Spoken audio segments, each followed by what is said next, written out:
ఈ తెలంగాణ రాష్ట్రంలో ఉన్న ప్రతి రైతు గమనిస్తా ఉన్నాడు. ఇలా ఏ విధంగా ఇబ్బంది పెడతా ఉన్నారో చూస్తూ ఉన్నారు. ఇలా నేను ఒక్కటే అడుగుతా ఉన్నాను రేవంత్ రెడ్డి గారిని, నిన్న మీరు న్యూస్లో చూసుంటారు, ఓ చిన్న పిల్లగాడు ట్యాంకర్లతోని మా పొలం ఎండిపోతూ ఉంది, మేము నీళ్లు కొడతా ఉన్నాము, చూడండి మేము కాంగ్రెస్ పార్టీకి ఓటేయమని చెప్పి నా తల్లిదండ్రులకి నేనే చెప్పిన.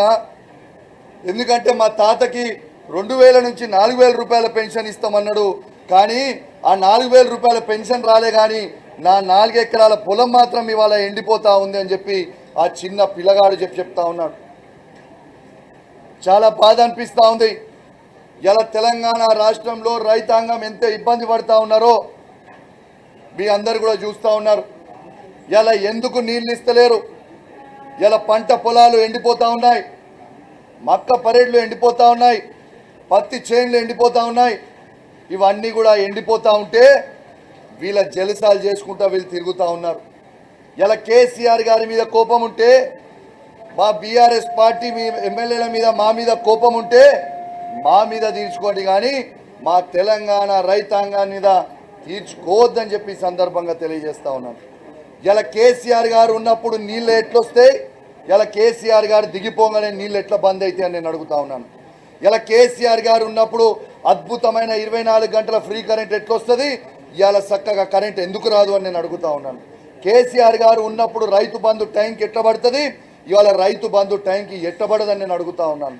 ఇవాళ దురదృష్టవశాత్తు ఎవరైనా రైతు చనిపోతే తెలంగాణలో ఆ రైతుకి కేసీఆర్ గారు ఉన్నప్పుడు దినవారం తిరగకంటే ముందే రైతు బీమా ఇచ్చి 5 లక్షలు ఇచ్చి ఆ కుటుంబానికి ఆదుకుంది కేసీఆర్ గారు.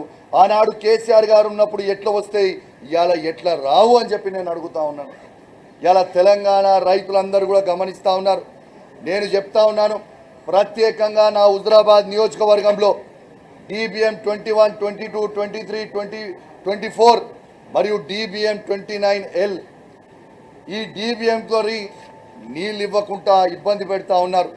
మా చివరి ఆయకట్టులు మొత్తం ఎండిపోయే ప్రమాదం ఉంది. ఇలా మా కమలాపూర్ మండలంలో అంబాల, శ్రీరాములపల్లి, నేరెళ్ళ, మాదనపేట, గోపాల్పూర్, శనిగరం, ఇలా లక్ష్మీపూర్, ఇలా అదేవిధంగా జమ్మికుంట మండలంలో నగురం, ఇల్లంతకుంట మండలంలో పాతర్లపల్లి, బూజ్నూర్, సీతంపేట, ఇలా వావిలాల, ఇవన్నీ కూడా చాలా ఇబ్బంది పడతా ఉన్నాం. ఇలా నీళ్లు వస్తలేవు. ఖచ్చితంగా నేను అనేక సార్లు ఇలా ఇరిగేషన్ సి గారు మాట్లాడినా, ఇరిగేషన్ డీలకి, ఏఈలకి అందరు కూడా మాట్లాడుతూ ఉన్నా, పంట పొలాలు ఎండిపోయే ప్రమాదం ఉంది. ఎట్టు పరిస్థితుల్లో మీరు కంపల్సరీ నీళ్ళు ఇవ్వకపోతే ఖచ్చితంగా రైతులని తీసుకొని నేను రోడ్ ఎక్కుతా అని చెప్పి కూడా ఈ ప్రభుత్వాన్ని హెచ్చరిస్తా ఉన్నా అని చెప్పి సందర్భంగా తెలియజేస్తా ఉన్నాను. వెంటనే నీళ్లు విడిచిపెట్టండి, రైతులని ఆదుకోండి. రైతులు చివరి ఈ వారం 10 రోజులు మీరు ఇవ్వకపోతే రైతులు కష్టపడ్డ 3-4 నెలలు పడ్డ శ్రమ మొత్తం కూడా వేస్ట్ అయిపోయే ప్రమాదం ఉంది. ఇలా కేసీఆర్ గారి కంటే గొప్పగా చేసే ప్రయత్నం చేయి తప్పితే ఇంకా గొప్పగా చేసే ప్రయత్నం చేయ, కానీ ఇంకా తక్కువ చేస్తే ఇదేం పద్ధతి అని చెప్పి నేను అడుగుతా ఉన్నాను రేవంత్ రెడ్డి గారు. ఇలా ఈ 15 నెలల కాంగ్రెస్ పాలన ఎట్లుందంటే, ఇవాళ 15 స్కాములు. ఇవాళ సన్న బియ్యం స్కామ్, బుడిద స్కామ్, ఇసుక స్కామ్, BRU ట్యాక్స్ స్కామ్, నకిలీ మద్యం scam, RTC ticketing scam, Amrut టెండర్ల స్కామ్, రోడ్ల స్కామ్, TDRల స్కామ్, ఇవాళ కులగన పేరిటిన scam, Swachh bio scam, 4th city పేరిటిన స్కామ్, 20% కమిషన్ పేరిట స్కామ్, కొడంగల్ లిఫ్ట్ కాంట్రాక్ట్ల స్కామ్, లగచెర్ల భూముల స్కామ్. ఈ స్కామ్గ్రెస్ పాలన ప్రజలు మొత్తం కూడా గమనిస్తూ ఉన్నారు. తస్మాత్ జాగ్రత్త అని చెప్పి సందర్భంగా హెచ్చరిస్తూ ఉన్నాను. అదేవిధంగా రేవంత్ రెడ్డి గారు ఒక ముఖ్యమంత్రి అని మర్చిపోయి ఏ విధంగా మాట్లాడుతుర్రో యావత్ తెలంగాణ ప్రజలందరూ కూడా గమనిస్తూ ఉన్నారని చెప్పి సందర్భంగా తెలియజేస్తూ ఉన్నాను. ఇలా ఇంతకుముందు ఆది శ్రీనివాస్ గారు ఇలా మాట్లాడుతూ ఉన్నారు, ఏదో ముఖ్యమంత్రి అంటే చాలా గ్రేటు, ఏదంటే అది చేస్తాడు కేసీఆర్ గారు ముఖ్యమంత్రి పదవి.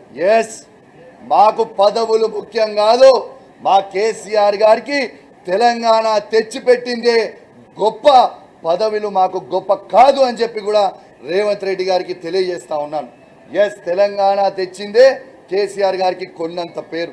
అదేవిధంగా కేసీఆర్ గారు ముఖ్యమంత్రి ఉన్నప్పుడు ఈ 10 సంవత్సరాలు ఏ విధంగా కేసీఆర్ గారు అద్భుతమైన అభివృద్ధి చేసిండో యావత్ ప్రపంచానికి చూపించిండు. దేశానికి కూడా కాదు, ప్రపంచం మొత్తం తిరిగి చూసేలాగా ఇలా చేసిండని చెప్పి కూడా ఈ సందర్భంగా తెలియజేస్తా ఉన్నాను. ఇలా ఒక ముఖ్యమంత్రి స్థాయి ఉండి సిగ్గు లేకుండా, శరం లేకుండా రేవంత్ రెడ్డి గారు ఇలా ఎదుటి ఒక ఎల్ఓపి లీడర్ని చావుని కోరుకుంటారా అండి ఎవరన్నా? నాకు అర్థం కాదు. ఎల్ఓపి లీడర్ చావు కోరుకుంటే ఎంత సిగ్గుచేటు. ఓ ముఖ్యమంత్రి స్థాయిలో ఉన్నాడు చావు గురించి మాట్లాడతాడా? నువ్వు చావాలని ఇంతకుముందు ఇంత 100 మంది ముఖ్యమంత్రులు ఉన్నారు, 100 మంది ఎల్ఓపి లీడర్ లేరు, కానీ ఎవరు కూడా ఒకరు చావాలని కోరుకోలేదే. ఇంత దరిద్రంగా ఉంటుందా అని చెప్పి నేను అడుగుతా ఉన్నాను. ఇలా ఈ తెలంగాణ రాష్ట్రంలోనే 3 లక్షల పిచ్చి కుక్కలు ఉంటాయి. ఆ పిచ్చి కుక్కలకు అధ్యక్షుడే రేవంత్ రెడ్డి అని చెప్పి ఈ సందర్భంగా మీకు తెలియజేస్తా ఉన్నాను. నువ్వు ఒక్క మాట అంటే మేము 100 మాటలు అంటాం రేవంత్ రెడ్డి గారు. తస్మాత్ జాగ్రత్త అని చెప్పి కూడా హెచ్చరిస్తూ ఉన్నానని చెప్పి ఈ సందర్భంగా తెలియజేస్తా ఉన్నాను. మొరిగే కుక్కలు మొరుగుతూనే ఉంటాయి, మొరిగే కుక్కలు మొరుగుతూనే ఉంటాయి. కొండను చూసి కుక్కలు మొరుగుతే కొండకు చేట. నేను అడుగుతా ఉన్నాను, రేవంత్ రెడ్డి గారు ఒక్కటి, మీరు తెలంగాణ రాష్ట్రానికి ముఖ్యమంత్రి అనేది మర్చిపోతుంది. ఇలా తెలంగాణ ప్రజలందరూ కూడా నువ్వు కేసీఆర్ గారు చావాలని నువ్వు కోరుకుంటున్నావు కావచ్చు, కానీ కేసీఆర్ గారు సచ్చే టైప్ కాదు బాబు, గుర్తుపెట్టుకో. కేసీఆర్ గారు చావు నోట్ల తలబెట్టి తెలంగాణ తెచ్చిన వీరుడు కేసీఆర్ అని చెప్పక తప్పదని చెప్పి సందర్భంగా తెలియజేస్తాం. తెలంగాణ ప్రజలారా ఒక్కసారి ఆలోచన చేయండి. ఇదే కేసీఆర్ గారు లేకపోయి ఉంటే మన తెలంగాణ వచ్చేదా? ఇదే కేసీఆర్ గారు లేకపోయి ఉంటే ఈ తెలంగాణ వచ్చేదా? మళ్ళీ ఇదే తెలంగాణకి రేవంత్ రెడ్డి గారు ముఖ్యమంత్రి అయ్యేదా? నీకు కూడా రాజకీయ భిక్ష పెట్టింది కేసీఆర్ అనేది విషయం నువ్వు మర్చిపోకు రేవంత్ రెడ్డి అని చెప్పి చెప్తా ఉన్నా. ఇలా ప్రజలు ఏ విధంగా ఉన్నారంటే, నువ్వు ఇచ్చిన 6 గ్యారంటీలు హామీలుతో ఏ విధంగా అయితే నువ్వు ప్రజలకు ఇచ్చినావు, ప్రజలని నమ్మించినావో, నిన్ను నమ్మి ప్రజలు ఓటేసినందుకు ఇలా ప్రజలు పెడుతున్న శాపనార్థులకు కుక్క సాగు చచ్చేది రేవంత్ రెడ్డి అని చెప్పి సందర్భంగా తెలియజేస్తా ఉన్నాను. గ్యారంటీగా చెప్తా ఉన్నాను, ఇది ప్రజలు, తెలంగాణ ప్రజలు పెట్టే శాపాలకి కుక్క సాగు చచ్చేది రేవంత్ రెడ్డి అని చెప్పి చెప్పక తప్పదని చెప్పి సందర్భంగా తెలియజేస్తా ఉన్నాను. అదేవిధంగా నిన్న ఒక జర్నలిస్టు పాపం